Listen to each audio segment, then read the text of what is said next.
tous, Estelle de Farming Together. Bienvenue dans la suite de l'épisode sur la ferme de Frédéric Thomas. En début de semaine, nous avions fait le tour des parcelles.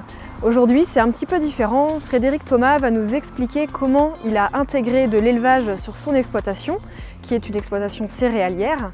Et nous allons aussi donner la parole à Franck Bechler, qui est son voisin, qui s'est lui aussi lancé en agriculture de conservation récemment.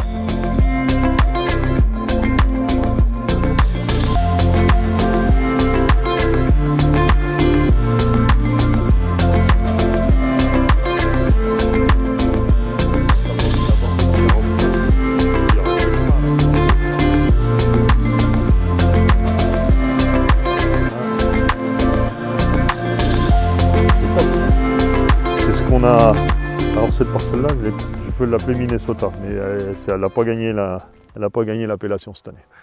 Donc aujourd'hui, ben voilà, on est parti d'un peu ça, hein, parce qu'ici c'est des sables avec pas grand-chose dans la couenne, quoi.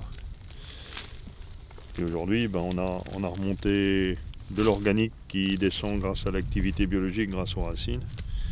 Hein. Et ça, c'est pas encore la meilleure parcelle pour moi, on va en voir mieux. Et puis là on voit voilà, les plantes qui sont en train de démarrer. Il y avait même un petit peu de triticale dedans. Hein, c'est chouette ça. Voilà. Et là, voilà, c'est en train de descendre, de s'installer. On a des conditions intéressantes. Et là on est dans la stratégie couvert. En fait c'est un couvert opportuniste, Févrole Poivès,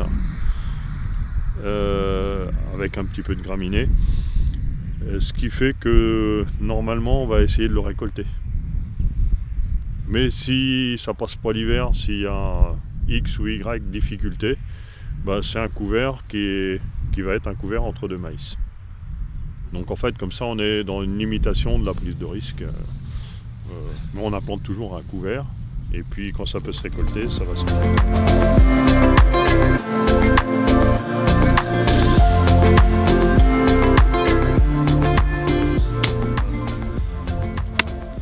Vas-y, c'est toi.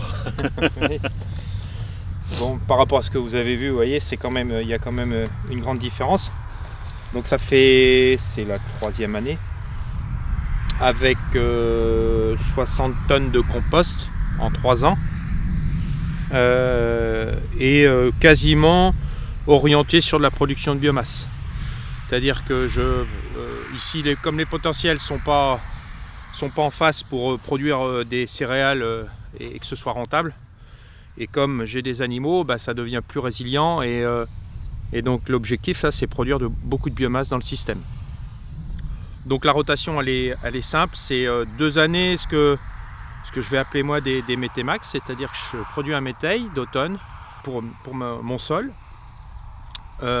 Et après, derrière, je refais un sorgho multicoupe.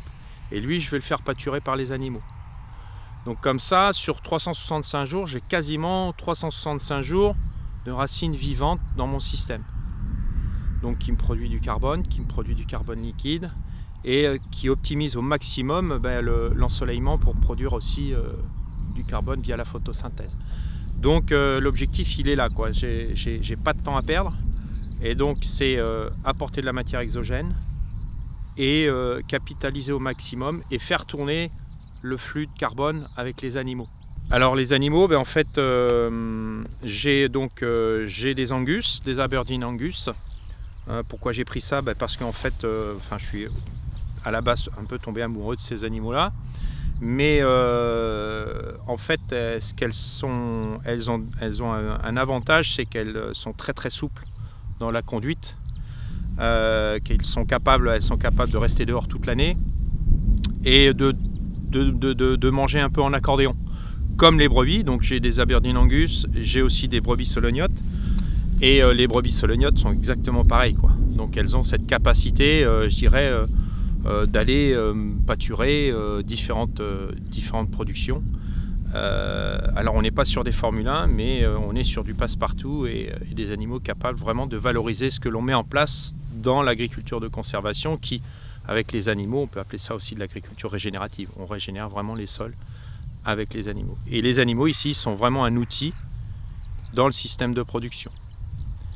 C'est que par boutade, je dis souvent, je préfère acheter des vaches parce qu'au moins, si ça se passe pas bien, je peux manger l'essieu arrière de ma vache, alors qu'un tracteur, ça va être difficile.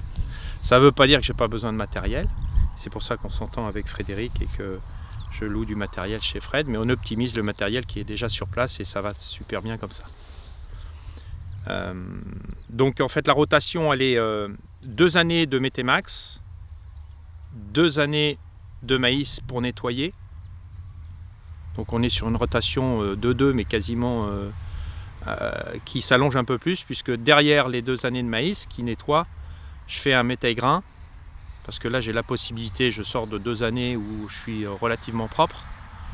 Et la 2e année, je vais faire certainement une paille seule. Et là, comme on est en système classique, j'ai encore la chimie qui peut m'aider si jamais ça dérape un peu sur la 2e année.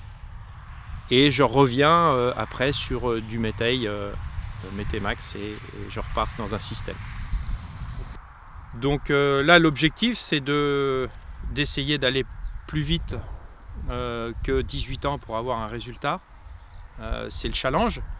Alors, de là à diviser par 2 le pas de temps, ça va être difficile, mais en fait, c'est déjà de concentrer énormément la matière organique en surface parce que c'est là où tout se passe. Donc, quelque part, quand on fait des simulations d'évolution des teneurs en matière organique avec divers logiciels, ce qu'on se rend compte, c'est que quand on tient compte de la profondeur totale d'exploration ou entre guillemets de labour, même si on n'y est pas, mais donc sur 25-30 cm, en fait, les taux de matière organique évoluent vraiment lentement. Il faut 30-40 ans pour monter sur un objectif. Ici, il faudrait que je sois à 3, enfin, comme Fred, 3-4%, mais 3-4%, c'est très énergivore, et donc jamais j'aurai la capacité en très peu de temps, parce que j'ai 47 ans, donc vous comprenez que le pas de temps est court. Donc le système, c'est déjà de se concentrer sur les 10 premiers centimètres, et là on sait qu'on peut faire. On sait faire, et ça monte très très vite, à condition de ne pas toucher au sol. À partir du moment où on va commencer à rebouleverser le sol, eh ben, on repart à zéro, quoi. Et la clé de la réussite, elle va être là, quoi, sur ces 10 premiers centimètres. Et c'est pour ça qu'en fait, les animaux viennent booster le système. C'est-à-dire que je peux me permettre de produire autre chose que des céréales. Je produis de la viande, mais en même temps, mes animaux sont un outil qui m'aide à mettre en place la fertilité dans mes sols. Donc là, c'est à l'échelle de 6-7 ans, là, il faut impérativement que dans les 10 premiers centimètres, je sois au minimum à 4% de matière organique. On est dans une situation où moi, j'avais pas le choix à 25 ans quand j'ai repris la ferme. Je l'ai fait un peu intuitivement. Aujourd'hui, on a un écart de 25 ans. L'écart, il est peut-être supérieur parce que moi, j'ai arrêté du conventionnel à 25 ans et mon voisin, le cédant à Franck, il a continué du conventionnel. Donc en fait, l'écart, il est peut-être plus important que ça. Et ce qui fait aujourd'hui une énorme différence parce que il a semé le même couvert qu'il y a d'autre côté. Bah depuis 3 ans, c'est ça, hein. Les couverts sont quasiment les mêmes. Bon, les cultures, on sème la même chose, mais là, tu as un couvert, là, tu n'as rien. Voilà. Et donc et la clé de la réussite, c'est ces 10 premiers centimètres avec une concentration en matière organique énorme. Et il ne faut pas hésiter. C'est vraiment la clé de la réussite, quoi. Il faut vraiment mettre le paquet là-dessus. Sinon, ça ne peut pas marcher. Donc aujourd'hui, cette situation-là, elle est extrêmement intéressante pour Franck, pour moi, parce que d'avoir un voisin qui fait la même chose que moi me permet de mesurer le chemin parcouru. Des fois, c'est un peu compliqué quand tu es tout seul. C'est aussi intéressant pour Franck parce que ça lui sert de référence et ça lui dit, ma foi, il faut que je galope pour arriver. Mais sachant que moi, je continue d'avancer aussi. Hein. Donc, l'idée, c'est de restreindre l'écart, mais tout en continuant à progresser des deux côtés. Mais on voit bien que le seul issue, c'est pas limiter le travail. Limiter le travail, c'est déjà des économies. Mais la seule issue, c'est la qualité du sol. Et comme on part vraiment d'un milieu hyper appauvri, on n'a pas le choix.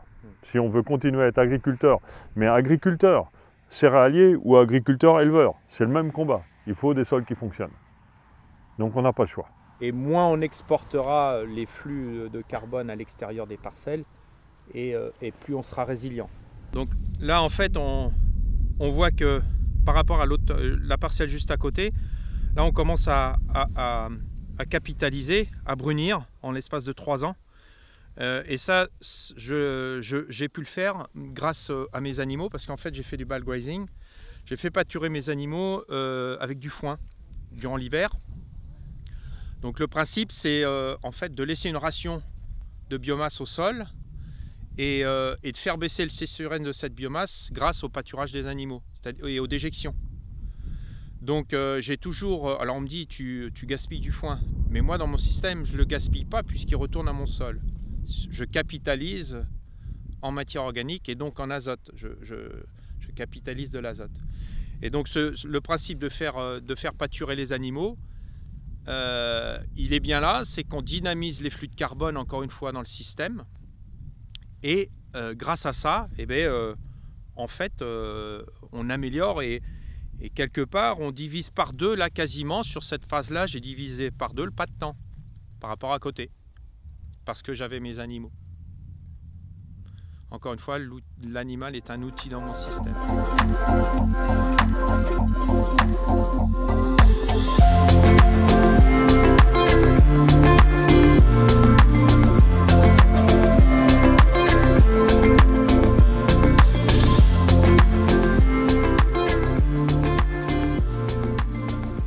J'ai vu en arrivant à la ferme que Frédéric avait des moutons juste à l'entrée. On va lui demander qu'il nous explique exactement quel est ce système.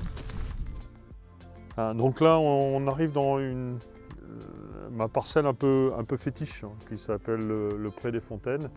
Donc ça donne un petit peu le là en Sologne, puisque le plus gros problème qu'on a chez nous, c'est l'hydromorphie. En fait, c'est des sables et en dessous, c'est de l'argile. Et donc, en hiver, c'est extrêmement humide, ce qui fait que ces sols-là vont devenir extrêmement secs en été. Donc, en fait, peu de potentiel de biomasse, etc. Les agriculteurs conventionnels, hein, mes parents, mes grands-parents, avaient trouvé comme solution pour gérer ce problème d'hydromorphie le drainage. Et pour les cultures d'hiver, on faisait du labour en planche. C'est-à-dire qu'on fait des sillons tous les 6 ou 12 mètres pour évacuer l'eau par du ruissellement de surface. Donc aujourd'hui, grâce au ver de terre, grâce au couvert, on est descendu en profondeur. On a de l'enracinement qui dépasse le 1,50 m et c'est des sols qui sont devenus très sains, enfin très sains, beaucoup plus sains, voilà comment ça peut descendre. Ce qui fait qu'on peut aujourd'hui produire sur ma ferme de l'orge et du colza, alors que c'est des cultures qui étaient impossibles avant à cause de l'humidité hivernale. Et en fait, en arrivant à mettre de l'orge sur cette exploitation-là, je gagne sur 2 tableaux, parce qu'en fait, c'est une production intéressante, et en même temps, comme c'est une culture qui termine assez tôt, je passe un petit peu mieux le risque d'échaudage qu'on peut avoir en fin de printemps, début d'été, alors que des blés, des triticales vont être un petit peu impactés souvent par les grosses chaleurs et le manque d'humidité lorsqu'on va arriver en début d'été. L'orge a déjà terminé son cycle. Ça me donne aussi, maintenant qu'on peut passer de l'orge, la possibilité de mettre une seconde récolte ou une seconde culture. Donc c'est un petit peu ce qu'on a tenté sur cette parcelle-là. Ce qu'on arrive à faire, je dirais, 1 année sur 2. Donc, c'est-à-dire, dès la récolte de l'orge, on sème un sarrasin et on sous-sème dans le sarrasin et donc un colza et un trèfle, ce qui permet de récolter le sarrasin quand tout va bien à l'automne.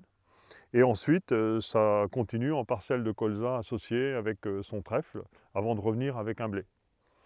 Donc, cette année, on était dans ces conditions un petit peu particulières. On avait un peu d'humidité, mais elle est partie très vite à la récolte de l'orge. Donc on a réussi à faire lever moyennement le sarrasin. Le colza a levé, le trèfle beaucoup plus difficilement, je l'avais mis assez superficiel. Et après on a eu une grosse attaque d'altise qui a pendant l'été consommé le colza. Donc la parcelle, on a décidé de la basculer donc dans du pâturage.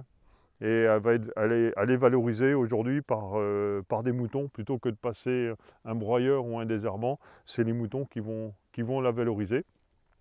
Et dans 8 jours, en fait, on va changer de culture, en fait.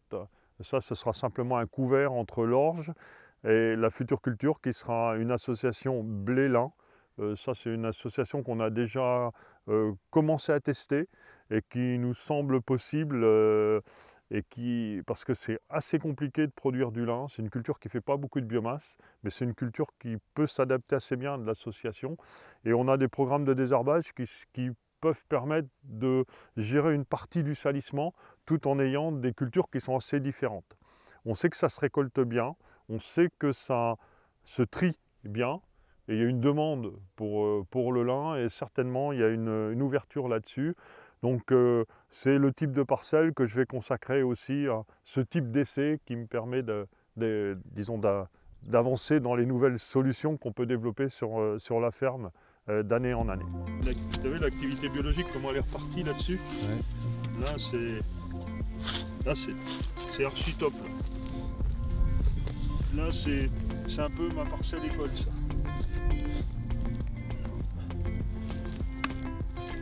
Ça regarde, tu vois, c'est en train de fonctionner à bloc. Regarde, tu filmes là? Regarde, hop. Ça c'est, quand on parle de sol vivant, voilà ce que c'est qu'un sol vivant. Regarde, c'est dingue. Tu vois, tu prends une bêche. On va essayer de faire que ça ne s'échappe pas.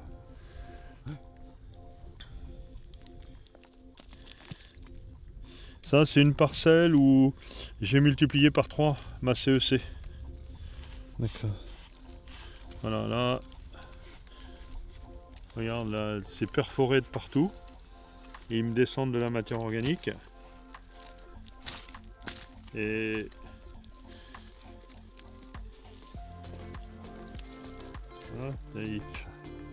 voilà, ça y est, on n'en a plus. On a à peu près fait le tour des vers de terre qui étaient là-dedans. Il y en a un petit là. Voilà. Et ça, c'est voilà, ça c'est un sol là, c'est extraordinaire qu'on peut faire aujourd'hui. Alors d'avoir cette activité biologique là permet aussi de faire du pâturage toute l'année, même en hiver. En fait, les sols sont portants et les vers de terre vont réparer, quoi. Donc, grâce à l'agriculture de conservation, ben on peut en fait profiter de la qualité du sol retrouvé pour faire des cultures qui n'étaient pas possibles sur mon exploitation avant, pour faire éventuellement des deuxièmes récoltes, pour réussir mieux les couverts d'été, qui est compliqué quand le sol n'est pas prêt, pour faire pâturer en hiver alors que tout le monde met en bâtiment. Et donc en fait, à chaque fois, c'est des bénéfices qui viennent s'ajouter et en fait, je dirais la seule économie en temps et en mécanisation de faire du semi-direct est très minime par rapport aux avantages agronomiques et économiques qu'on arrive à tirer de cette pratique-là. Un carabe, regarde, ils ont commencé à s'enterrer avec l'hiver qui arrive. Voilà. Non mais là c'est... Là, voilà, là ça grouille. Puis on voit là, ils sont en train de me descendre de la matière organique. Là c'est tout perforé ça. Là. Là, tu as d'autres insectes, tu avais des fourmis là, tu vois, regarde. Tu vois, tu peux faire un gros plan là, peut-être. Tu vois les petites fourmis là? Regarde, là. En fait, tu arrives à... Tu as un ver de terre qui se fait la malle. Tu arrives à... pas que en fait une masse d'activités biologiques, une diversité d'activités biologiques. Et les animaux qu'on fait pâturer viennent enrichir ça. C'est top ça. Tu vois, là, en biomasse vivante, rien que les vers de terre, on est à 2-3 tonnes hectares là, en biomasse. Sachant que les vers de terre représentent 20% de l'ensemble de l'activité biologique, ça te donne une idée de l'activité ou du vivant qu'on peut avoir dans cette parcelle-là, quoi. Et tous les ans, on est en train de... Voilà, ça c'est de l'organique qui est en train de descendre dans la mauvaise terre du départ, quoi. Et tous les ans, ben, ça continue de progresser. C'était ma meilleure parcelle au départ. Alors c'était ma meilleure parcelle pour différentes raisons. Parce que c'est un sol moyen, mais c'était ma meilleure parcelle parce qu'elle a été peu travaillée depuis 40 ans. Parce qu'avant c'était une prairie. Et mon père l'a remis en culture 4 ans avant que je reprenne la ferme. Et moi je ne l'ai pas travaillé depuis 25 ans. Donc en fait ça fait c'est une parcelle qui a pratiquement 40 ans de non-intervention mécanique. Donc ça reste ma meilleure parcelle et les autres sont toujours en train de progresser en spirale autour de cette parcelle-là, mais celle-là continue de progresser. C'est pour ça que je disais tout à l'heure, je ne sais pas où on va s'arrêter dans la régénération des sols, où on n'imagine pas à quel point nos sols sont dans des états de dégradation avancée. Alors c'est là que la Sologne est intéressant à ce niveau-là, parce qu'on est dans des états très bas. Donc comme on l'a vu chez mon collègue Franck, on part de loin, il faut du temps et il faut mettre pas mal d'outils et de pratiques pour arriver à monter. Mais des sols comme ça, on peut déjà faire des choses géniales, mais on peut encore certainement aller beaucoup plus loin.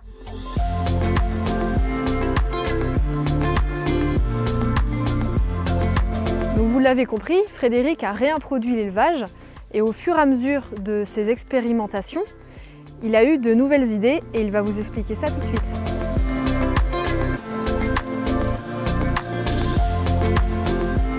Donc ici on est dans un aménagement qu'on a fait, mis en place dans le cadre du programme biodiversité sur l'exploitation.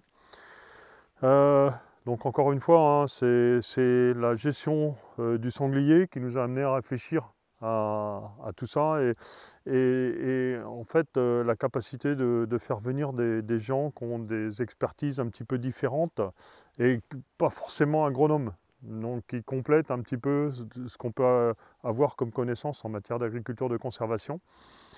Alors comme on a pas mal de haies dans le paysage, l'idée c'était pour eux de mettre une bande tampon sur le bord de la haie, non cultivée, qui augmente l'effet lisière de la haie et qui encourage des auxiliaires et des insectes. Et donc en réfléchissant un petit peu à leurs requêtes, j'ai un petit peu exagéré par rapport à leur demande de mettre simplement 3 mètres ou 6 mètres le long de la haie. J'ai mis quasiment 10,50 m, qui est la moitié de la largeur de mon pulvé. Et en fait, l'idée c'était d'intégrer l'élevage dans cette réflexion-là. Donc plutôt que de cultiver du maïs juste au bord, qui m'aurait coûté, puisque le maïs n'aurait pas été récoltable cette année, ou ça aurait été un rendement, je dirais, négatif. J'ai implanté 8 jours après le maïs dans la parcelle. J'ai implanté un mélange de couverts tel qu'on a pu le voir dans les parcelles classiques. On avait du tournesol, on avait du sorgho, on avait du sarrasin, on avait des pois, on avait de la vesse, on avait de l'avoine brésilienne, on avait du colza. Et j'avais mis en sous-semis de la luzerne, du trèfle et du trèfle incarnat. Et donc les moutons ont pu pâturer ça au mois de juillet. Donc en fait, ça a amené à notre éleveur je dirais, du fourrage stratégique en plein juillet, alors que normalement la ferme est un peu fermée, hein, tous les champs sont en culture, et donc du fourrage stratégique et de qualité. Et en même temps, comme la haie donne sur une allée et de l'autre côté on a une autre parcelle que je gère aussi, ça a permis d'apporter de l'abri en plein été pour que les moutons pâturent, puissent être un petit peu à l'ombre, parce que la difficulté du pâturage dynamique, c'est que les animaux peuvent se retrouver au milieu d'un champ. Donc pour éviter cela, bien là on a mis en place un système qui nous permet d'avoir un environnement qui est favorable à l'élevage en plein été, tout en déplaçant les animaux. On s'est aperçu aussi dans cette expérimentation-là que c'était extrêmement intéressant d'être en pâturage dynamique, parce qu'en fait, on pâture par des petits blocs et on crée une mosaïque d'environnement tout le long de la haie. C'est-à-dire qu'il y avait des endroits où le couvert était complètement tondu, rabattu, et il y avait des endroits où le couvert continuait de pousser. Il était à peu près à notre hauteur hein, quand on a pâturé. Et donc en fait, c'est pas comme si on passait un broyeur, ou comme si on passait une faucheuse, ou comme si on passait un rouleau. On crée une mosaïque d'environnement qui fait que l'ensemble de la vie pouvait s'organiser autour de cette mosaïque. Surprise agréable, les moutons ont aussi participé un petit peu à l'entretien de la haie, donc on aura moins de broyeurs à ce niveau-là. Et puis bien aujourd'hui on a des légumineuses pérennes installées. Alors de ce côté-ci de la haie, où c'est des parcelles que j'ai 3 ans de fonctionnement, elles ont pas mal souffert, alors que de l'autre côté de la haie, où j'ai 25 ans d'agriculture de conservation, l'installation est bien meilleure. Donc encore une fois, ça me conforte dans mon orientation. Alors je vous propose de rentrer au milieu de la haie, et puis on va voir une autre vision du projet. Ouais, donc on a été obligé de faire des petits passages à travers la haie pour placer les filets, pour segmenter un peu le pâturage, qui va être aussi favorable pour chasser ensuite, hein, parce que tous les 25-30 mètres, on a un passage. Et donc quand on arrive au milieu de l'allée, on est dans un beau paysage sologno. Et donc, il faut s'imaginer en plein été, 35-40 degrés dehors. Bien en fait, ici, c'est le paradis pour des moutons ou pour du bétail. Ils ont l'alimentation à côté. Ils ont même une petite variante s'ils veulent manger un peu de lierre, un petit peu de brousse ici. Et ici, ils ont un petit peu d'herbe avec de l'ombre sous de la végétation. Hein. Ce n'est pas une stabulation. Et en plus, ils ont fait l'entretien de l'allée. Un autre avantage de ramener des animaux dans cet environnement-là, c'est qu'en fait, on va avoir beaucoup d'excréments. Donc en fait, on va avoir un étage d'insectes coprophages qui va venir s'ajouter et qui est très bénéfique pour doper le développement des perdrix, des faisans et de l'ensemble des oiseaux qui peuvent être dans ce type d'environnement-là.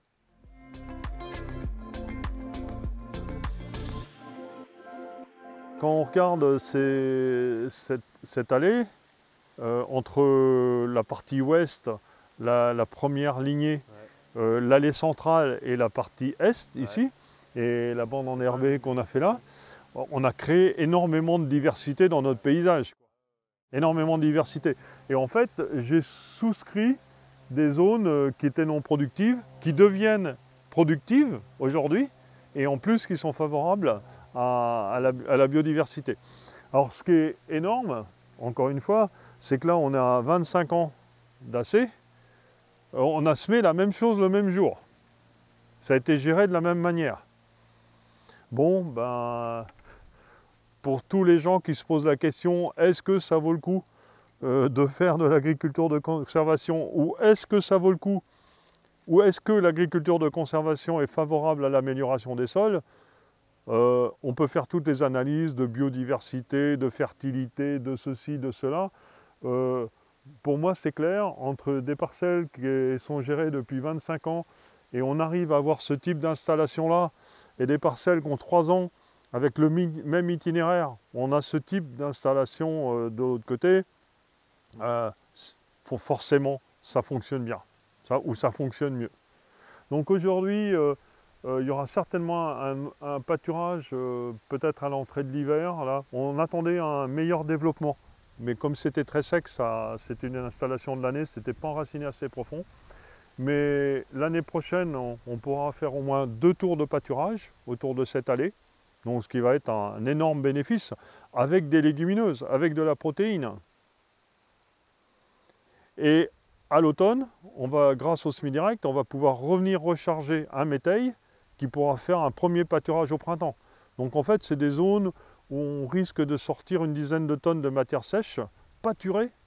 Et je pense qu'on va pouvoir avoir 3 pâturages autour de cette allée dans l'avenir.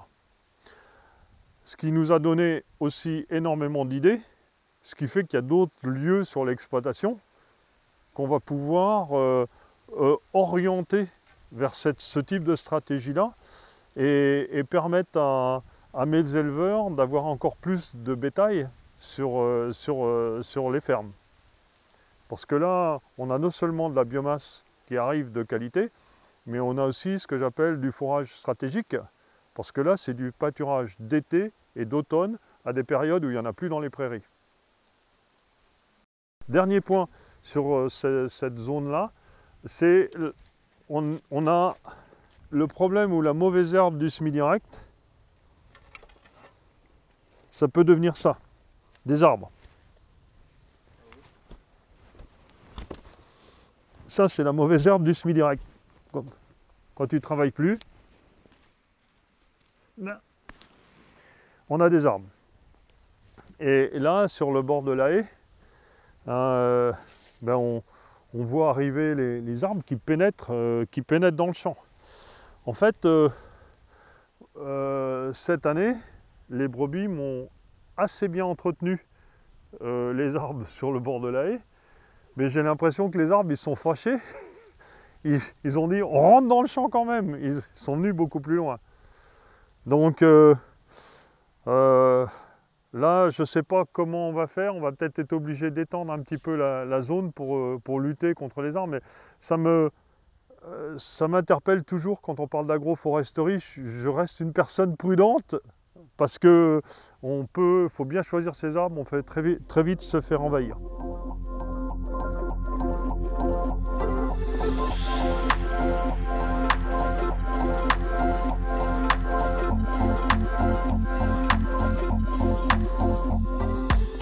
Donc pour continuer ma collection de terre, je vais prélever 2 échantillons aujourd'hui.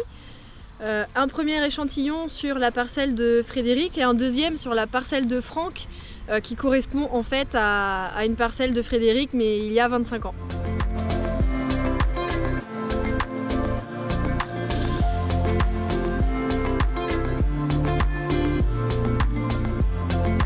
Frédéric, je te remercie pour cette journée, pour m'avoir accueilli. On aura appris beaucoup de choses aujourd'hui.